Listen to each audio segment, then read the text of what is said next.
I am sorry for what I said. I've been around Mexicans, dated Mexicans my whole life. My parents are immigrants. I am the farthest thing from racist possible. You're a back. What else? Got it? Back. I'm the farthest thing from racist possible. What else? Trump is doing good things. You guys rape people. Yeah. You guys rape and kill people. I've had nothing but Mexican Spanish boyfriends. Majority of my friends are Black and Hispanic. I'm Ukrainian. Take your $50 and suck dick. I'm rich, you're poor. Difference. I'm the farthest thing from racist possible. You hear my father who speaks Russian, who's an immigrant? Trump is doing good things. You guys rape people. I love Mexicans.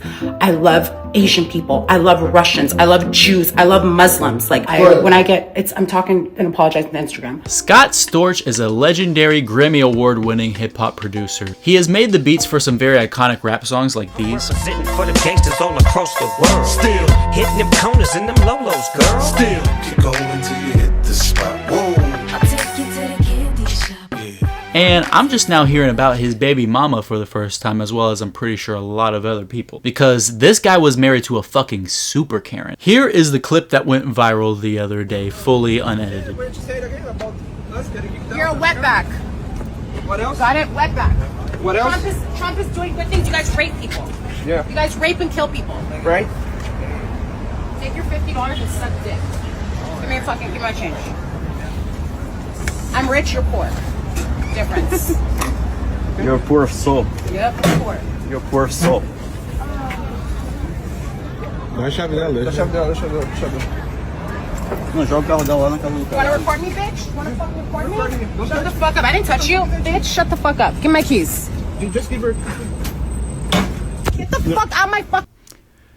Yeah, that was rough. Her name is Florence Mirsky. She also goes by Miss Flojo. And other than being the mother to Scott Storch's son, she's also the CEO and co-founder of the company Coco Nugs, which is a company that makes these chocolate snacks that look like weed, even though they're not weed and don't have any weed in it. I mean, I don't really get the point of wanting to eat something that looks like weed, but it's not weed. It's not medicated and doesn't get you high. Although, looking more into this, there actually is some versions of Coco Nugs that have THC, Delta 8 or whatever in it. But yeah, that's why she's rich and you're poor. I'm rich, you're poor. She also has a lot of big, well-known faces that are endorsing her brand as well, that I'm pretty sure we're not aware of the type of person that she really is. So I tried looking more into what happened.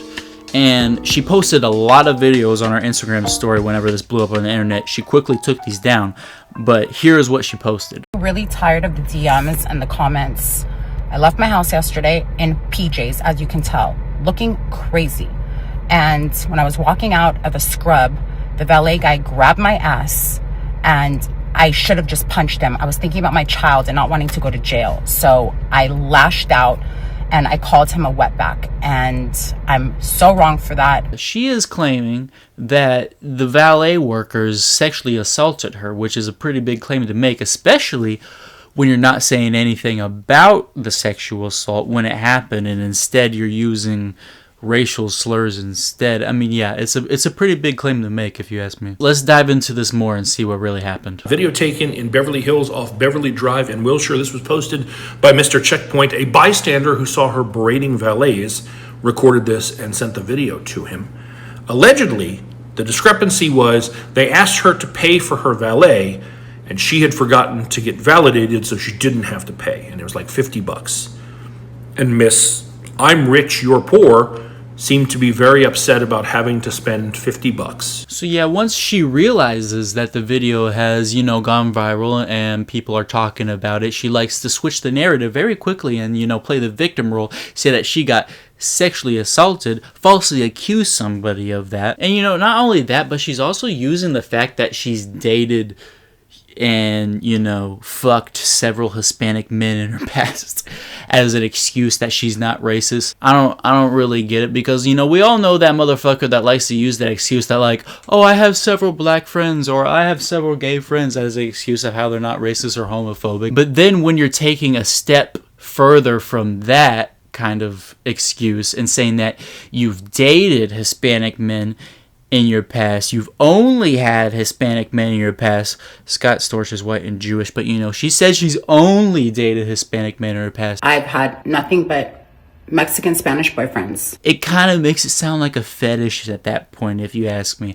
I don't know. Also in that video, she said, Trump is doing great things. She said that her parents are illegal immigrants from Russia. You hear my father, who speaks Russian, who's an immigrant? And she knows how that feels to be, an illegal immigrant in America. But, what she doesn't realize is that there's a huge difference between being a white illegal immigrant from Russia, Europe, Canada, wherever the fuck, and then being an illegal immigrant from Mexico. This also goes for other Latin countries like fucking Puerto Rico, Venezuela, etc. But you know the way white people work. All Hispanic people are just Mexicans, You're not going to be treated like a criminal if you're a white illegal immigrant. You are going to be treated like a criminal if you are a brown illegal immigrant. That's literally how the law works. And she's really not good at playing the victim role neither. Like, watch this. Mistake, with my mouth, I'm the farthest thing from racist. Is this what you guys wanted from me? You guys are affecting everybody in my life right now. I am taking accountability, full. Please, enough. I'm going to apologize to the man that grabbed my ass. I don't even care. And yeah, she goes back to the spot where all this occurred, except I wouldn't really call this an apology. It's more like she goes back there to harass them some more. You saw what the guy did to me. At least let's be honest. I'm apologizing to you. Please. So you accept my apology and then what? But you know what the guy did. He's not even here today. But why? I know, but you know what the guy did to me. So please, at least be real. I'm the farthest thing from racist possible. And again, she's still using the fact that she fucks Hispanic men as an excuse that she's not racist. I don't get it. I just don't get it. I told you, you're a good-looking guy with green eyes. Hello. Do you think I have any race? All my partners are Spanish, Vietnamese, everything. Can you at least admit what the guy did to me, please? It's funny because she has a typo in this thing that she wrote in the bottom. I can believe I had to go through this. The internet is the devil. Yeah, I can believe it too. The valet worker is just completely ignoring her, which is amazing. She's posting all this on her story, as well as probably the one and only DM that she got that was in support of her. You're hot. I don't care what they say. I'm Mexican and I support you. Don't let them get to you. Real people know. Yeah, apparently the only real people to her are the guys that are too horny to recognize blatant racism and only have 35 followers on Instagram. So yeah, the source where I've been getting all of this information from is Mr. Checkpoint on Instagram. He's been posting all about this. He actually went back to the spot where this occurred and he actually talked to the valet people. He also interviewed her, which we'll get into later in the video, and he asked the valet workers about what happened, about the situation. Here's the clip that he posted. So we were in front of the restaurant, the valet where that occurred, and I asked the valet if they heard about it and what they think happened, and the consensus was that if she actually was assaulted, that there would be footage of it on the cameras, and that there's other cameras here if that were to have been the case. And then he also posted an update that she has been officially banned from the restaurant, which is fantastic news. She hasn't had her comments turned on this entire time when this is all happening. She doesn't like all the people in her DMs giving her a reality check. She's too scared of reality. She privated her account for a short period of time after she lost about 10,000 followers, and whenever she privated her account, she gained about 20,000 more followers, 10,000 more than what she was before. It was kind of like the "you can't come" marketing technique that Eric Cartman used whenever he had his own theme park. And the best part is, you can't come. That's right, because in Cartman Land, only I, Eric Cartman, can get in. Either that or, the 20,000 people were, just like I said before, too horny to recognize blatant racism. So she decided to talk with some people that have been investigating this whole situation, like Mr. Checkpoint, and she also has been interviewed by Jolly Good Ginger, and in every single one of these interviews, it doesn't even sound like she cares about Hispanic people. The fact that she said the shit that she said was fucked up. It just feels like the whole point of talking with these people, posting on these stories, is just because she wants to be forgiven. She wants to be in the right.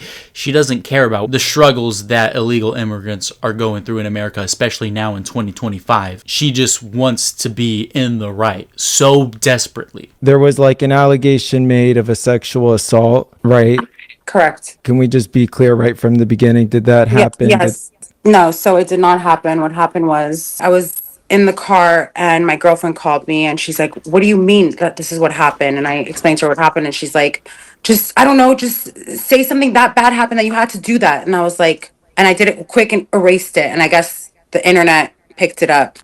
The way I handled something, which normally I'm the type of person that I give people advice. People look up to me like, yeah, of course I've made slip ups in life. Like maybe have I gone into a fight with somebody like in a parking lot? Of course.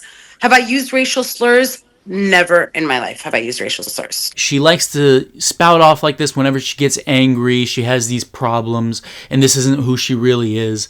But there is a lot of people that have came forward, a lot of verified accounts on Instagram that are celebrities that work in the music industry with her baby daddy and work in the cannabis industry because, you know, cocoa nugs. And everybody is saying that she's a fucking nightmare and she says a lot of racist shit and homophobic shit all of the time. Like, this isn't anything new from the people that know her. This isn't anything new to them. You said you guys, and I could be wrong with a word or two, but I wrote it down. I think you said you guys rape and kill people. That's how sick am I that I was so lashed out. I was like, I literally, after I said that, I was like, what the fuck did I just say? I didn't even know what I said. Take your $50 and suck dick. Give me my change. You're 40 years old. Well, correct, but in my mind, I looked at it, I was like, I'm not racist. I'm just saying something to piss them off. That's how it went through in my mind. I just kill people. I'm not a racist. I just say racist shit. So like, but in the heat, but that's in the heat of the moment. You're giving me an excuse a 14-year-old would use, and you're 40 years old. It sounds like to me, and this is just me listening as a third-party observer, you're sorry you got caught. You're sorry you got videotaped. I suffer from mental health. I know plenty of people who do, and I never have a mental health episode where the racism kicks in. So it really sounds like to me you're sorry you got caught. And I think a lot of people that are listening are thinking the same thing. I never meant one word I said. I don't know how else to convince anybody. I would, if I could chop off my arm and convince somebody, I would do it. Thank you. Okay, let me just, I want to thank you for saying that. Now let me, if I could cut my arm off to convince you, I would, because what that means is I'll do anything. I'll cut my arm off. If I could just get you to believe me, because this is about you. This is about you being, yes, it is. Yes, it is. Oh. It's about you being believed. I know what you're doing to me, and it's fine. People that you attacked with I refuse to accept that it came from a place of ignorance, because you are very specific in your language. You use the same language that's been used to justify mothers and fathers being ripped away from their children, people being taken out of their workplace, people's wives being enslaved. I'm so sorry to interrupt you. They say that Jews kill Arabs and Hamas. That's how it all came about. They say different things. They say other people kill other countries. I said, you guys are killers and rapists. What do they say about every country that goes to war? Thank you. There's the shit. You've thought about that? My we could play the video though. We could play the video as well. No, please, you guys, please don't. Please. Get the fuck out of my fucking.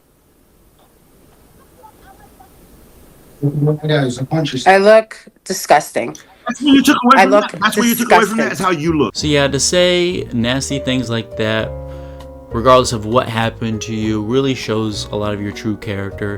Whenever you try to falsely accuse somebody of sexual assault, which from what other people that know you said, this isn't the first time you've done that, also shows a lot more of your true character as well. And now she's just too scared to face reality, and it's truly despicable. So yeah, that's all I gotta say about that. This is kind of what I'm gonna be doing with the Bubonic Days channel, because I moved across state lines. I'm not living in the same state with your boy Squiggington, but we are still planning on making videos together. You know, it's gonna happen. It ain't the end of the both of us, but I'm gonna be making video essays in the meantime, so make sure you stick around, motherfucker. Type shit. Have a beautiful afternoon.